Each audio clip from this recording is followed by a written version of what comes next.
Es gibt Momente im Leben, die vergisst man einfach nicht. Hochzeiten, Geburtstage und ja, für mich und viele HSV-Fans gehört dieser Aufstieg am 10. Mai 2025 auf jeden Fall mit dazu. Seitdem ich 6 Jahre alt bin, gehe ich mit meinem Vater regelmäßig zum HSV. Damals war es ein 13-0 gegen Unterhaching. Hans-Jörg Butt stand im Tor und Roy Preger hat getroffen. Seitdem ist beim HSV viel passiert und ehrlicherweise nur selten was Gutes. Als dann im Jahr 2018 der erste Bundesliga-Abstieg der Geschichte Realität wurde, dachten wir alle, das ist jetzt der absolute Tiefpunkt. Schlimmer kann es eigentlich nicht werden. Tja, da haben wir uns geirrt. Denn es folgten 7 verdammte Jahre zweite Liga. Wir haben 2 Relegationen verloren, sind 4-mal Vierter geworden und am Ende stieg sogar der Stadtrivale vor uns in die Bundesliga auf. Der Verein schien irgendwie verflucht. Die Elf-Freunde-Autorin Mia Güte hat es perfekt zusammengefasst, man muss dabei gewesen sein. Und damit meint sie nicht etwa den 10.5., nicht den Aufstiegsmoment, sondern die Reise dorthin, die 7 Jahre davor. Und genau deshalb nehme ich euch jetzt nochmal mit in diese 7 Jahre. 7 Jahre voller Tiefpunkte, Absurditäten und Kuriositäten und vor allem Drama. Los geht's. Vor dem ersten Zweitligaspiel in der HSV-Geschichte gegen Holstein Kiel war die Erwartungshaltung riesig. Die Fans waren auf jeden Fall bereit für die Herausforderung. Vor dem ersten Zweitligaspiel gegen Kiel gab es eine riesige Choreo auf der Nordtribüne. Die Stimmung war super, nur um dann 0:3 unterzugehen. Auf der Kieler Bank saß damals übrigens Tim Walter, von dem wir später noch mehr hören werden.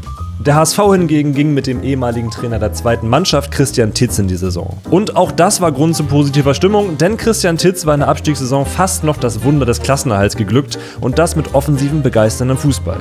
Der Kader wurde nach dem Aufstieg ganz schön umgekrempelt, der HSV musste sparen.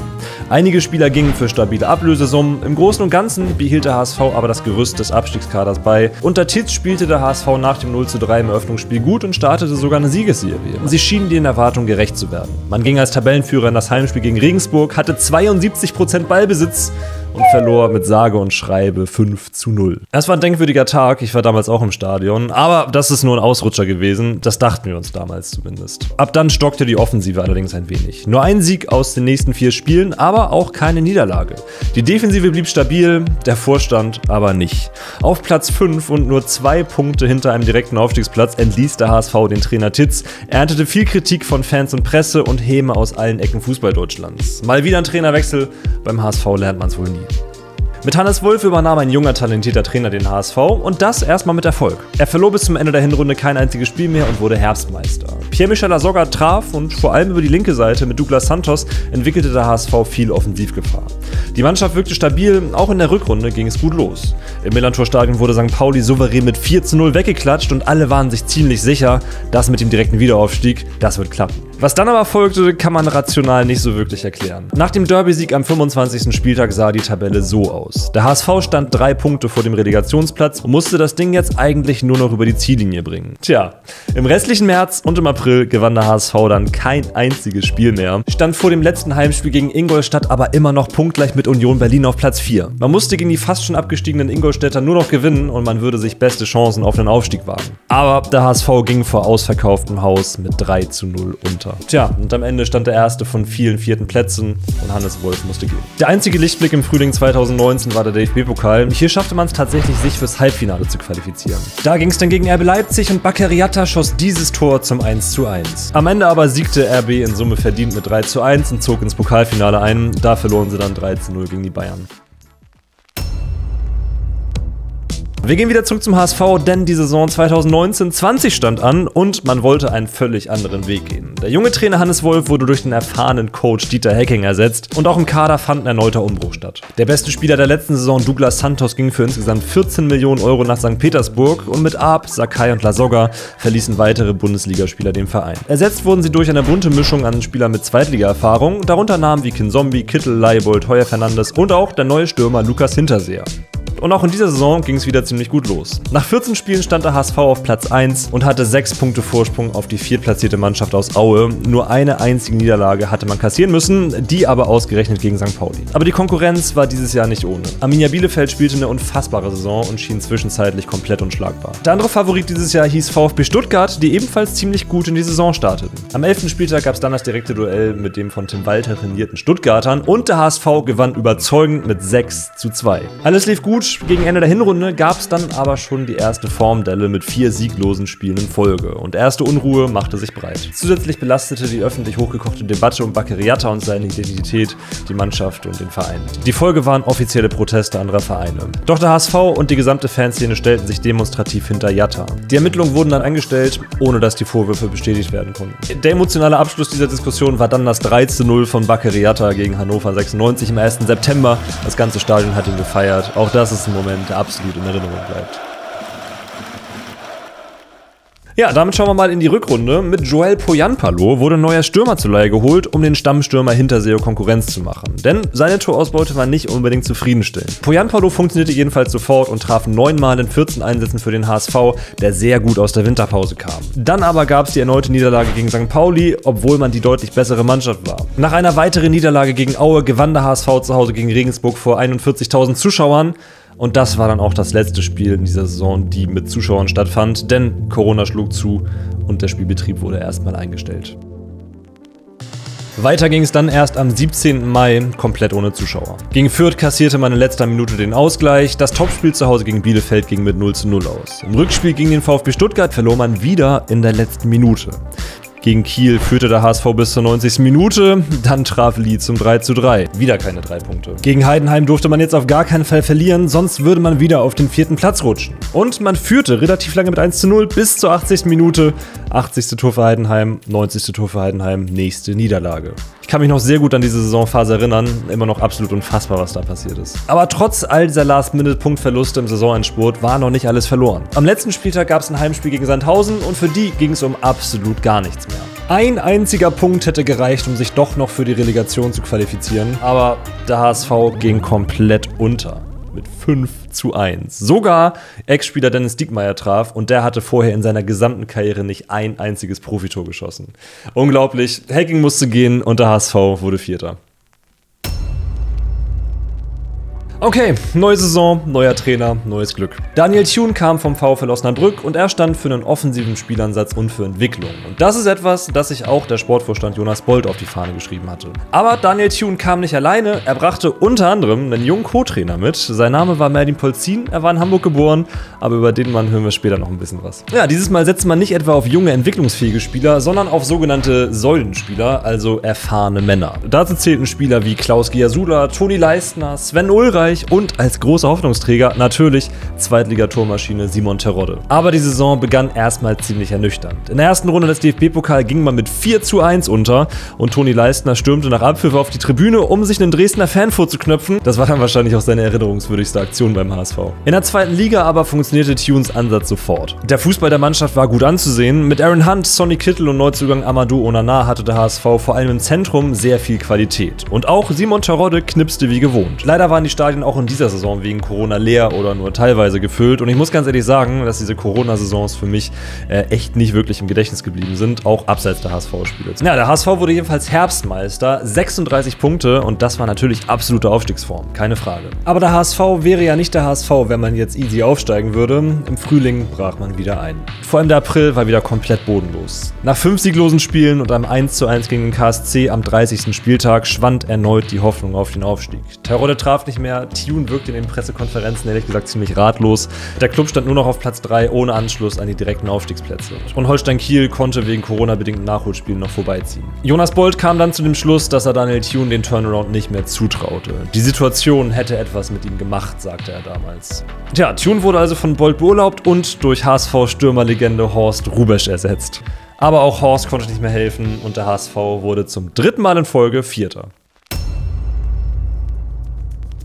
Ja, vor der Saison 2021/22 sah sich Jonas Bold dann gezwungen, einen weiteren Neuanfang zu starten und holte mit Tim Walter einen Trainer, der zweifelsfrei für etwas steht. Der sogenannte Walterball zeichnet sich durch kompromisslosen Offensivfußball und hohes Risiko aus. In vergangenen Trainerstationen wurde er immer wieder dafür kritisiert, dass sein Fußball zu risikoreich sei und dass er keinen Plan B hätte. Im Stuttgart zum Beispiel wurde ihm das zum Verhängnis. Aber das hieß natürlich auch, dass er bedingungslos von seinem Spielstil überzeugt war. In Pressekonferenzen trat er immer sehr selbstbewusst auf. Das ist ein Stil, der in Hamburg nicht unbedingt jedem gefiel. viel und einige seiner Aussagen fielen ihm dann später auch noch auf die Füße. Vor der Saison verließen unter anderem Aaron Hunt, Simon Terodde und Sven Ulreich den Verein. Außerdem konnte Amadou Onana für 7 Millionen plus Weiterverkaufsklauseln verkauft werden, was finanziell auch in den nächsten Jahren noch ziemlich wichtig werden würde. Neu mit dabei waren Robert Glatzel, der Simon Terodde exzellent ersetzte, Sebastian Schonlau, der direkt Kapitän wurde, Jonas Meffert als Defensivanker vor der Abwehr, Ludovic Reis als dynamischer Mittelfeldmotor, Miro Muheim als neuer Stammlinksverteidiger und Mario Vuskovic, ein junger kroatischer Innenverteidiger mit großem Potenzial. Wenn man sich diese Transferphase mal aus der Sicht von 2025 anschaut, dann war das schon echt bemerkenswert. Denn mit Ausnahme von Mario Vuskovic aus bekannten Gründen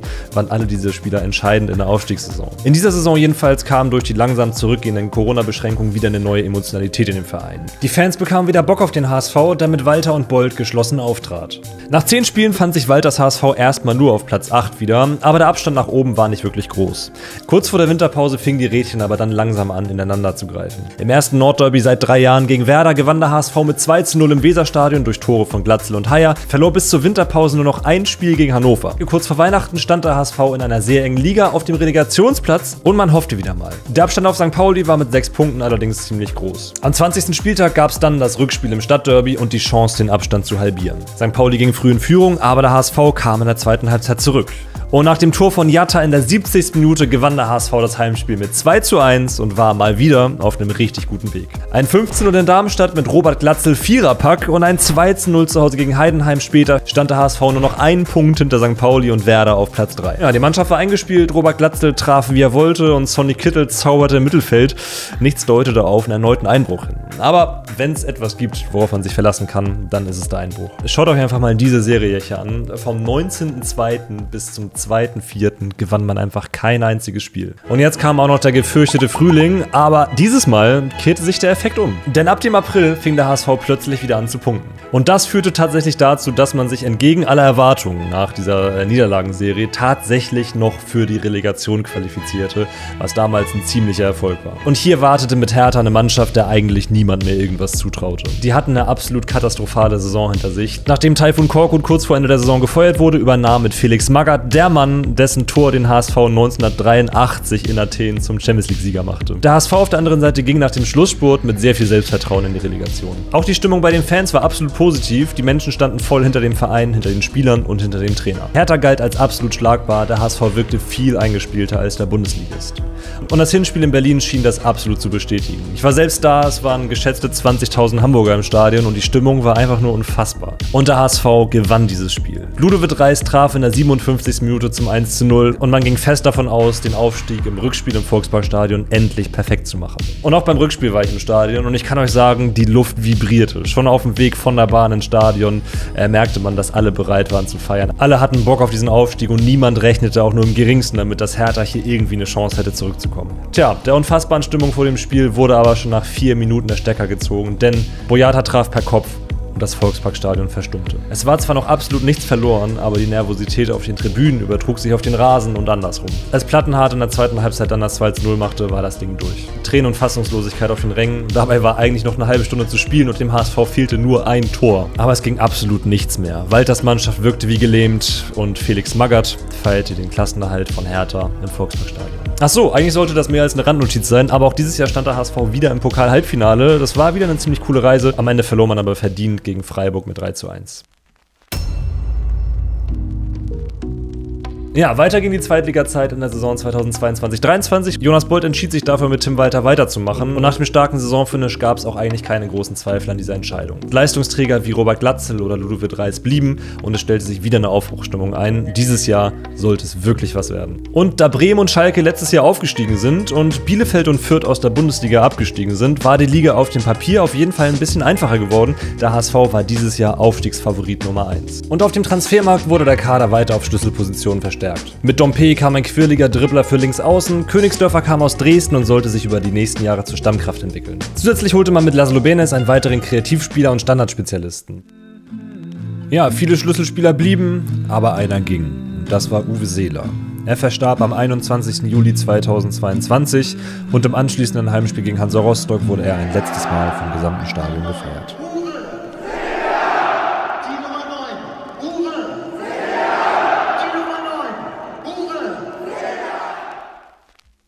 Sportlich lief der Saisonstart des HSV in der Saison 2022/23 richtig gut. Nach 10 Spielen stand man auf Platz 1 und das tatsächlich, Walter untypisch, mit der besten Defensive der Liga. Der Höhepunkt dieser Siegesserie war für mich auf jeden Fall das 2:1 in Hannover am 30.09. mit diesem Tor hier von Ransford Königsdörfer in der 92. Minute. Das ist für mich einer der besten Auswärtstorjubel jemals. Aber auch ansonsten funktionierte die Mannschaft richtig gut. Mario Vuskovic, Sebastian Schonlau und Daniel Heuer-Fernandes hielten das Tor hinten dicht. Das Zentrum aus Meffert, Kittel, Reis und Benes war super aufgestellt und auch auf den Außen sah es echt gut aus. Vor dem letzten Hinrundenspiel gegen Sandhausen stand der HSV auf Platz 2 und eigentlich lief alles nach Plan. Als dann die Aufstellung für dieses Heimspiel bekannt gegeben wurde, fehlte ein Spieler, und zwar Mario Vuskovic. Warum er fehlte, wusste man nicht. Der HSV sagte, es wären persönliche Gründe. Aber relativ schnell wurde klar, in der Urinprobe von Vuskovic, der bis dahin eine richtig gute Saison gespielt hat, wurde das Dopingmittel EPO nachgewiesen. Vuskovic selbst beteuerte seitdem immer wieder seine Unschuld und der Verein und die Fans stehen demonstrativ, wie schon bei Jatta, geschlossen hinter ihm. Die nationale Anti-Doping-Agentur NADA und später auch das DFB-Sportgericht sahen den Dopingverstoß basierend auf der A- und B-Probe als erwiesen an und sie sperrten ihn. Bis Ende 2026 darf Mario Vuskovic kein Spiel mehr für den HSV machen und mit der Mannschaft trainieren darf er auch nicht. Der Verein rückt rund um diesen Vorfall jedenfalls noch dichter zusammen. Die Mannschaft und die Fans skandieren nach jedem Sieg Vuskovics Namen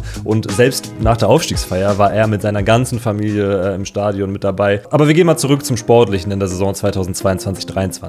Der HSV blieb in der Rückrunde weiterhin stabil und verlor nicht wirklich viele Spiele. Ich habe vorhin ja davon gesprochen, dass die Liga nicht wirklich einen Favoriten hatte. Das stimmte nicht so ganz. Es gab zwar nicht so den einen großen Namen, aber vor allem Darmstadt 98 und Heidenheim marschierten richtig gut vorne weg. Darmstadt hatte schon am 29. Spieltag unfassbare 61 Punkte gesammelt und das zeigt, 2023 war eine außerordentlich gute Saison nötig, um was mit dem Aufstieg zu tun zu haben. Und eigentlich spielte der HSV eine genau solche Saison. Man hielt mit Darmstadt und Heidenheim mit, ließ den Abstand nie wirklich groß werden. Umso ärgerlicher waren die Punktverluste gegen Magdeburg und Paderborn am 30. und 31. Spieltag, die am Ende dann noch entscheidend werden sollten. Ein Highlight in dieser Saison war aber der Sieg gegen St. Pauli im Stadtderby. Am Ende stand es 4:3. Im Gedächtnis bleibt vor allem dieses Weitschusstor von Eigengewächs Jonas David. Vor dem letzten Spieltag sah die Tabelle dann so aus. Darmstadt war mit 67 Punkten bereits aufgestiegen, Heidenheim musste am letzten Spieltag nach Regensburg, die standen schon als Absteiger fest. Und der HSV fuhr am letzten Spieltag nach Sandhausen, die ebenfalls schon abgestiegen waren. Aufgrund dieser Konstellation wurden sich vor diesem Spiel eigentlich keine wirklich großen Chancen auf den Aufstieg mehr ausgerechnet. Also, das Spiel in Sandhausen startete und der HSV ging schon nach 3 Minuten durch Dompe in Führung. Zur Halbzeit stand es 1:0 und in Regensburg waren noch keine Tore gefallen. Der HSV wäre bei aktuellem Tabellenstand tatsächlich aufgestiegen. Kurz nach der Halbzeit kam dann die Nachricht, Tor in Regensburg. Der Jan hatte getroffen und der HSV war jetzt 2 Punkte vor Heidenheim. 6 Minuten später 2:0 für Regensburg. Der Auswärtsblock in Sandhausen rastete komplett aus, Pyro wurde gezündet. Nach 58 Minuten schoss Regensburg dann ein Eigentor, Heidenheim war wieder dran. Aber dann gab es keine Nachrichten mehr aus Regensburg. Die Spiele gingen in die 90. Spielminute, in Sandhausen wurde abgepfiffen, der HSV hatte 1:0 gewonnen. Tja, und jetzt folgte eine Verkettung unglücklicher Umstände. Das Mobilnetz in Sandhausen war ausgefallen, das heißt, keiner konnte auf seinem Handy nachgucken, wie es denn tatsächlich in Regensburg stand. Aber da der letzte Stand war, dass es in der 90. Minute noch 2:1 für Regensburg stand, gingen alle davon aus, dass Regensburg Heidenheim geschlagen hatte und der HSV aufgestiegen war. Als dann der Sandhauser Stadionsprecher den HSV-Fans zum Aufstieg gratulierte, stürmten die HSV-Fans den Platz und feierten ausgelassen mit den Spielern. Das Problem war nur, keiner in Sandhausen wusste, in Regensburg wird noch gespielt. Schiedsrichter Sören Storks gab, warum auch immer, 15 Minuten Nachspielzeit und während in Sandhausen Spieler und Fans schon feierten, bekommt Heidenheim den Elfmeter zugesprochen und Niklas Beste trifft. 6 Minuten später legt Beste den Ball auf Kleindienst und der schiebt zum 3:2 ein. Heidenheim dreht das Spiel in der Nachspielzeit und steigt tatsächlich direkt auf. Als die Nachricht dann in Sandhausen durchsickert, verfällt der ganze HSV in tiefe Trauer. 66 Punkte waren eigentlich eine richtig gute Ausbeute und normalerweise reicht das auch für einen direkten Aufstieg. Dieses Mal aber gab es nur die Relegation und hier wartete jetzt der VfB Stuttgart. Und das kann man relativ schnell erzählen, der VfB war einfach zu gut. Im Hinspiel verlor der HSV verdient mit 3:0 und das Rückspiel ging mit 3:1 verloren, auch wenn nach dem 1:0 von Sonny Kittel nochmal kurz Hoffnung aufflammte. Aber aus der Traum, der HSV bleibt auch dieses Jahr Zweitligist. Ja, damit stand die 6. Zweitligasaison an und Jonas Bold entschied sich ein weiteres Mal an Trainer Tim Walter festzuhalten. Die Hauptkritik an Walter beim HSV war allerdings, dass die Abwehr zu löchrig war und dass der HSV mit seinem Spielsystem zu ausrechenbar sei. Aber diese Probleme sollten gefixt werden. Im Winter kamen einige Spieler für die Defensive und der beste Spieler von Eintracht Braunschweig, Emanuel Ferrei. Er sollte Sonny Kittel ersetzen, der den Verein nach der letzten Saison verließ. Die Saison begann richtig spektakulär. Die frisch abgestiegenen Schalker waren zu Gast und wurden mit einem 5:3 im Eröffnungsspiel in der 2. Liga Liga begrüßt. Nach weiteren Siegen gab es aber dann zwei mächtige Dämpfer. Bei den Aufsteigern aus Elversberg und Osnabrück verlor man jeweils hochverdient. Walters Spielstil stand jetzt mächtig in der Kritik. Aber Tim Walter blieb bei sich, er zog sein Spielsystem mit ein paar kleinen Anpassungen weiterhin durch. Zur Winterpause stand der HSV dann trotz zwischenzeitlicher Schwächephasen auf Platz 3, vor ihnen das noch ungeschlagene St. Pauli und Holstein Kiel. Aus dem Pokal war man nach einem dramatischen Spiel bei Hertha in Berlin ausgeschieden, wieder vor unglaublicher Auswärtskulisse. Die Rückrunde begann dann mit einem 2:0 in Gelsenkirchen und dann wieder einem schwachen Spiel mit keiner guten Defensivleistung. 3:4 verlor man zu Hause gegen Karlsruhe. Dann gab es einen weiteren Sieg gegen Hertha und dann ein 3:4 zu Hause gegen Hannover. Der HSV bekam einfach zu viele Gegentore. Tim Walters Vorhaben, die Defensive zu stärken, das war krachend gescheitert. Jonas Bold, der in den vergangenen Jahren lange für Tim Walter eingestanden war, setzte ihn nach diesem Spiel vor die Tür und suchte jetzt nach einem Nachfolger. Es waren mehrere Namen im Gespräch. Interimsweise übernahm erstmal der junge Co-Trainer Merlin Polzin für das Auswärtsspiel in Rostock und spielte 2:2. Hinterher wurde dann der neue Trainer vorgestellt. Es wurde Steffen Baumgart. Baumgart, der selbst HSV-Fans ist, wurde von vielen Fans gefordert. Baumgarts Fußball hatte aber mal so gar nichts damit zu tun, was Tim Walter die letzten 2,5 Jahre beim HSV versucht hat. Baumgart steht im Gegensatz zu Walters Ballbesitzfußball zu schnellen und vertikalen Offensivfußball mit intensivem Pressing. Das ist zumindest die Theorie, denn auf dem Platz war davon so gar nichts zu sehen. Der radikale Umstieg innerhalb der Saison, das System zu ändern, ging komplett nach hinten los. Gegen Ende der Saison holte der HSV dann noch einige Siege. Besonders wichtig war das 1:0 im Stadtderby. Hätte St. Pauli dieses Spiel gewonnen, wäre der Aufstieg von Pauli im Volksparkstadion fix gewesen. Die Blöße wollte sich der HSV logischerweise nicht geben und das wurde durch dieses 1:0 Gott sei Dank abgewendet. Aber am Ende stieg St. Pauli trotzdem auf, daran war nichts mehr zu ändern und der HSV blieb in der 2. Liga. Am Ende einer ziemlich chaotischen Saison sprang mal wieder nur Platz 4 heraus. Jonas Bold musste dann nach der Saison gehen. Die Entscheidung, sich von Tim Walter zu trennen, war vertretbar, der Umstieg auf Baumgart innerhalb der Saison allerdings nicht. 5 Jahre lang durfte er erst versuchen, den HSV zum Aufsteiger zu machen. 5 Jahre scheiterte er. Neuer Sportvorstand war jetzt Stefan Kuntz. Kuntz entschied sich für die neue Saison erstmal an Steffen Baumgart festzuhalten. Er wollte nichts überstürzen und Baumgart eine faire Chance geben. Der Kader konnte dieses Jahr wieder weitestgehend zusammengehalten werden, außer Laszlo Benes verließen den HSV keine Leistungsträger.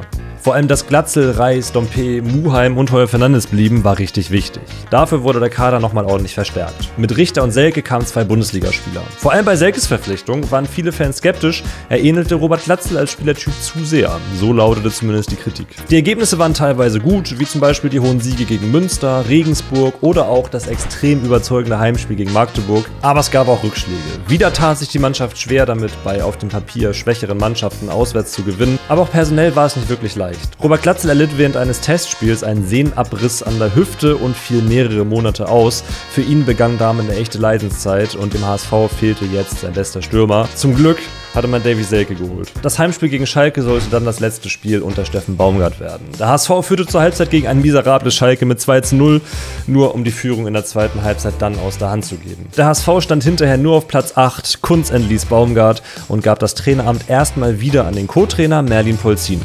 Polzin holte sich Loic Favre und Richard Krohn als Co-Trainer an die Seite. Alle drei sind in Hamburg geboren und mit 29, 32 und 34 Jahren ein extrem junges Trainergespann. Sportvorstand Kuntz und Direktor Profifußball Klaus Costa sprachen währenddessen aber mit weiteren Trainerkandidaten. Die Mannschaft sprach sich mehrfach öffentlich für Polzin als Trainer aus und Polzin lieferte. In seinen 4 Spielen vor der Winterpause holte er 2 überzeugende Siege und spielte 2-mal unentschieden, unter anderem wieder in einem ziemlich besorgniserregenden Auswärtsspiel in Ulm. Aber spätestens nach dem 15:0 gegen Fürth am 21.12. war klar, Polzin würde eine echte Chance bekommen, den HSV zum Aufstieg zu führen. Stefan Kuntz sprach ihm und seinem Team das Vertrauen aus. Er durfte den HSV bis zum Ende der Saison coachen. Polzins Spielsystem ist mutig und offensiv, was zum Kader passt. Das erklärte Ziel von Polzin war es, jeden Spieler individuell besser zu machen und die Mannschaft so aufzustellen, dass die Stärken der einzelnen Spieler zur Geltung gebracht werden. Es gab also kein ausgeklügeltes Spielsystem, was über die Mannschaft gestülpt wurde, sondern es gab einen etwas pragmatischeren Ansatz. Und das funktionierte. Spieler wie Miro Muheim, Ludovic Reis, Dompe oder auch Neuzugang Emir Sahiti blühten in den folgenden Wochen geradezu auf und der HSV gewann viele Spiele überzeugend. Nach dem 28. Spieltag stand man auf dem ersten Platz. 6 Punkte vor Platz 4. Halb Hamburg plante jetzt schon die Aufstiegsfeier am vorletzten Heimspieltag gegen Ulm und der HSV verkaufte Tickets zu Champions-League-Preisen. Aber das war mal wieder alles ein bisschen zu früh. Man verlor 2:4 gegen den Abstiegskandidaten aus Braunschweig zu Hause. Es gab nur ein 2:2 gegen 90 Minuten in Unterzahl spielende Schalker und eine 1:2 Niederlage zu Hause gegen Karlsruhe. Ich glaub, es geht schon wieder los.